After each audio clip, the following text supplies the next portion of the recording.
보험도 사치라고 보험을 해약하는 서민들이 점점 늘고 있답니다. 환급금이 35조를 넘었다는데요. 결국 저게 뭘 의미하는 거겠습니까? 불황이 매우 심해진다라는 거, 사람들이 쓸 돈이 없다라는 거, 사람들 호주머니에 돈이 없다라는 이야기 같습니다. 저는 최근에 마음이 되게 씁쓸한 게 주변에서 5만원 10만원 빌려달라고 이야기하는 이들이 점점 늘고 있습니다. 뭐 갑자기 돈이 필요한 경우가 생기겠죠.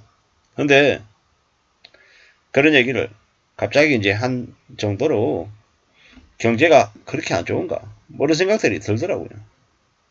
뭐 주식 엮으라고 뭐 부동산 갭 투기하고 뭐 너무 이제 수월하게 여러 가지 이제 일들을 벌린 탓에 쓸 돈이 없어서 그런 것 같습니다. 아수라장이고 여기저기서 비명이 많이 들린다라는 얘기도 많습니다. 잘난 사람도 많지만 불쌍한 사람도 더 많은 것 같습니다. 참 씁쓸한 얘기입니다. 우리가 지난 몇 년 동안 너무 많은 사람들이 부동산에 연끌을 했습니다. 코로나 팬데믹 이후에 유동성 공급이니 어쩌니 이러면서 이제 돈을 시중에 푼 것들이 그게 다 주식과 부동산 강풍으로 이어진 것 같습니다.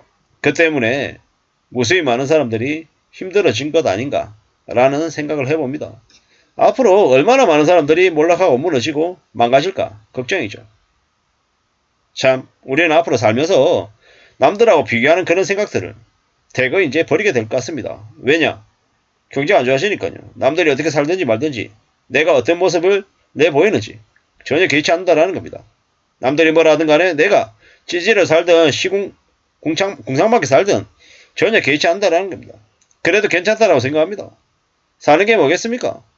겸손해야 되고 소박해야 되고 뭐 자기의 삶을 잘 유지하고 지킬 수 있는 정도의 능력을 가지면 되지 않겠냐라는 겁니다. 자존심, 알량한 자존심, 쓸데없는 자존심 부릴 필요 없다라는 겁니다. 착실하게 성실하게 잘 사는 게 필요하겠다라는 겁니다. 돈이 없다고 함부로 남을 동정하는 것도 안 될 것 같습니다. 왜? 돈이 없고 가난한 사람들 중에 착한 사람들이 얼마나 되냐? 그것도 한번 생각해 볼 필요가 있는 것 같습니다. 가난하다고 무조건 착하다 아니라는 거죠.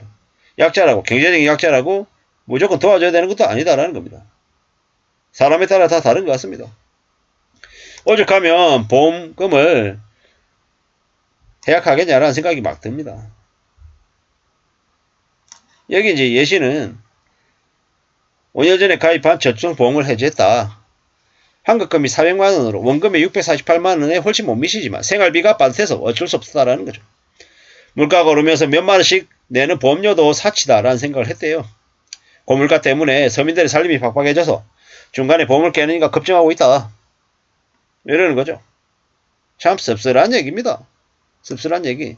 손해라는 걸 뻔히 알면서도 저렇게 한다.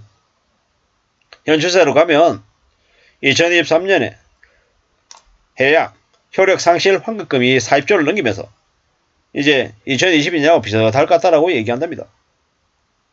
그리고 높은 금리의 예금, 적금 상품이 많아져서 저축성 보험의 인기도 줄어들었다고 하죠. 뭐 이제 여러 가지 이유가 이제 같이 있는 겁니다. 경제적으로 안 좋아서 무조건 해약하는 것만은 아니다. 뭐 그동안에 넣은 것들이 있어서 손해를 볼 수는 있지만 앞으로 계속 넣는 것 또한 계속 손실을 볼 우려가 있다라는 생각에 해약을 많이 하는 것 같다라는 겁니다. 댓글들은요. 댓글은 없네요. 예. 이래저래 뭐 보험을 해약하는 거 하나만으로 경제가 매우 어렵다. 이렇게 생각하기는 어렵지만 저는 왠지 그렇게 연결이 좀 되네요. 그리고 우리가 앞으로 살아가면서 어떤 식으로든 현금 마련을 좀 더 해둬야 된다는 생각이 더더욱 듭니다. 왜냐? 언제 어떻게 무슨 일이 터질지 모르기 때문인 거죠. 갑자기 문제가 터져서 돈이 들어가야 되는데 돈이 없으면 그만큼 이제 서글프고 힘든 게 없는 거죠. 앞으로 점점 더 상실의 시대, 절망의 시대, 돈이 부족한 시대가 되는 것 같다라는 겁니다. 조심하며 살아야죠. 씁쓸한 현실들이 많은 것 같습니다. 극단적인 선택을 하는 이들도 많고요. 이제 남들에게 막장으로 피해를 주는 인간들도 많은 것 같습니다. 불경기에 돈이 없으면 사람들이 되게 예민해지고 되게 염치도 없어지더라는 겁니다. 참 많은 압박들을 받는 거죠. 그리고 가난하고 빚지고 돈 없는 사람들이 이제 더 막 사는 것 같습니다. 요새 지하철만 타면 겁납니다. 지하철 안에서 또라이들을 너무 많이 보기 때문입니다. 어젠가요? 그젠가요? 지하철 탔는데 앞에 웬 젊은 젊은 아줌마로 보이는데 전화기를 붙들고 엄청 큰 소리로 떠들어대는데 참 자기 주변에 있는 사람들에 대한 최소한의 예의나 뭐 이런 것들이 전혀 없는 거예요. 뭐 소리치는 줄 알았어요. 웅변하는 줄 알았어요. 자기가 전화기를 떠들어대는데 뭐 결국 쓸데없는 얘기. 남들에 대한 험담과 뭐 잡담인데 주변에 빡빡하게 사람들이 모여 있는데 그런 거 전혀 개의치 않고 혼자 떠들면서 눈치 안 보면서 그냥 자기 중심으로 그냥 막 전화질을 하는데 참 별로더라고요. 뭐 그러다가 나중에 잘 모르는 누군가에게 해코지 당할 수도 있겠다. 뭐 이런 생각들이 들었어요.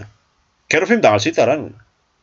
밖에 나와서 요새는 점점 더 내가 조심해야 되고 내 시선도 함부로 두면 안 되고 말은 더더욱더 하면 안 되고 내 행동이나 몸짓이나 뭐 여러 가지들을 더 조심해야 될 것 같다 라는 생각을 많이 합니다. 왜냐하면 언제 어떻게 어떤 식으로 남들에게 휘말릴 수 있겠다라는 생각이 더 들었던 겁니다. 왜냐? 요새 힘드니까. 정말로 막장 사회가 되니까 그런 것 같습니다. 비교질하지 않고 현재 상황에서 만족하면서 살면은 그것만큼 대단한 게 없다라는 거죠. 그리고 조금씩 현금을 비축해서 자기가 가지고 있으면서 언제 어떻게 어렵고 힘든 상황이 닥쳤을 때 그러한 것들을 좀 대응할 수 있는 정도의 수준만 된다라고 하면 그러면 괜찮은 거죠. 그렇게만 살아도 감사한 일이다라는 겁니다. 우리가 살아가는 우리의 삶이 앞으로 점점 더 힘들어지고 더 우려스럽고 더 안 좋아질 것 같다라는 생각이 더 듭니다. 그래서 더 명심하고 더 조심하면서 착실하게 지내는 게 필요한 것 같습니다. 살아간 삶이 참 힘들더라는 거, 참 어렵더라는 거, 보통이 아니더라는 걸 명심하고 또 명심하고 인정하면서 살아야 될 것 같습니다. 누가 뭐라고 해도 우리가 살아간 삶은 참 막막하고 힘들고 빡빡하고 어렵다라는 거. 너무 소홀하게 너무 쉽게 뭔가를 생각 안 하는 게 좋을 것 같다라는 겁니다. 쉽게 생각하고 함부로 만만하게 이렇게 움직이면 그러면 어려워지는 거죠. 우리는 점점 현실을 냉정하게 좀 더 우려스럽게 좀 더 염려하면서 바라보면서 어떻게 대응하지? 어떻게 대비하지? 라고 하는 생각을 수시로 매일같이 해야 될 것 같습니다. 그렇게 살아야 될 것 같습니다. 그럴 때 우리가 우리의 삶을 스스로 지켜낼 수 있지 않겠냐라는 겁니다. 차근차근 천천히 하루하루 잘 살아가고 잘 다짐하면서 지내야겠다라고 결심을 해야 될 것 같습니다. 감사합니다.